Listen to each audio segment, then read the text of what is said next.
Magandang gabi po, Luzon, Visayas at Mindanao. Natupok ang 18 sasakyang nakaparada sa outdoor pay parking ng NAIA Terminal 3. Posibleng nagsimula ito sa grass fire, lalo't makapal at tuyong-tuyo ang damo roon ayon sa Manila International Airport Authority. Karaniwan sa mga nakaparada roon may flight at ilang araw kung mag-iwan ng kotse. Nakatutok si Mark Salazar.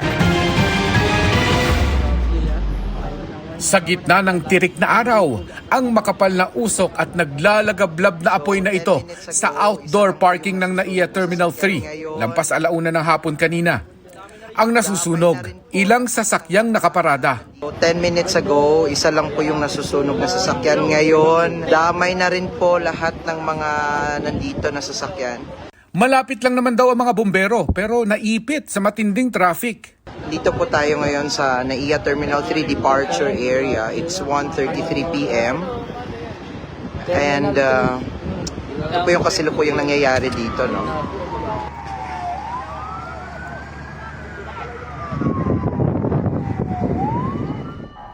Nang makarating na mga fire truck, wala pang 30 minutos at napatay rin ang apoy.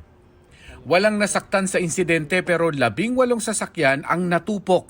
Isang sasakyan naman ang nadamay lang ang bumper. Maligay namin aksidente, hindi siguro sinadya ito. Pero mabilis lang talaga kahit anong gawin mo. Kakatakot to, magsindi ka lang ng konti. Ang bilis, oh. Nagbabadyang peligro naman daw talaga ang parking area na ito dahil nakaparada ang mga sasakyan sa makapal at tuyong-tuyo na mga damo.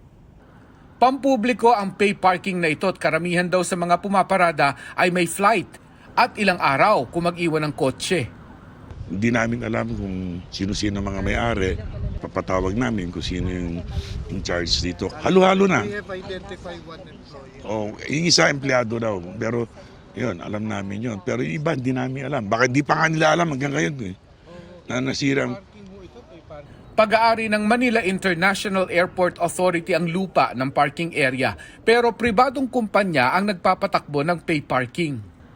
Kakausapin daw ng MIA ang kanilang private concessionaire sa parking area na ito kung ano ang klase ng assistance na ibibigay nila sa mga nasunugan ng sasakyan. Well, I cannot tell that. We will have to ask them legally kung anong nila. But remember, importante, how we can avoid itong mga ganitong klaseng sitwasyon. Kasi very dry ang season natin ngayon. They're susceptible to fire. Magpapaistasyon muna ng isang fire truck ang MIA sa parking area hanggat hindi pa nakukuha ng mga may-ari ang iba pang sasakyan doon. Para sa GMA Integrated News, Mark Salazar, nakatutok 24 oras.